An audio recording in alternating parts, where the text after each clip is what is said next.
Last IPL नंतर जो of season camp केला की सगळे प्लेयर्स त्यांच्या स्टेट ह्याच्यामध्ये बिझी असतात कॅम्प्समध्ये, पण we do 2 to 3 off season camps with our domestic players. International तर बाहेर असतात, पण to keep them in that practice, so we do call them. तर जुलैमध्ये कॅम्प ठेवायचं ठरलं मागच्या. आणि कुठे?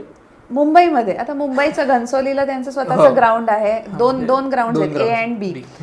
सो फोन आला की जुलै दे का, किरण सर थोडं बघतात इतर वेळेस, तर सरांचा फोन आला की कॅम्प करूया 10 जुलै या पावसाळ्यामध्ये.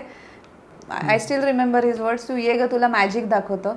मुंबईत काय आत्ता ऑल ओव्हर इंडियामध्ये जर पावसाळा असेल तर इंडोर गॅस्ट्रोटफ वगैरे आहे. आम्ही तिथे मेन A ग्राउंडवर सेंटर विकेटवर जिकडे ते पूर्ण कव्हर करतात आणि we are practising on those 5 wickets.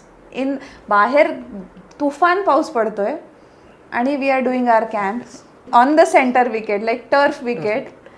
पाऊस बाहेर पडतोय त्याचा ऑफकोर्स त्या विकेटवर फरक पडतो, पण ग्राउंड्समॅन पण इतके भारी एफर्ट्स घेतात to maintain that wicket throughout the year. हे फक्त मुंबई इंडियन्सच्या प्लेयरसाठी नाही आहे. आज कोणी पण त्यांना अप्रोच करा, मुंबई इंडियन्सला, तू दुसऱ्या फ्रँचायझीचा कोणी त्यांना अप्रोच करूया, just because that player is from India.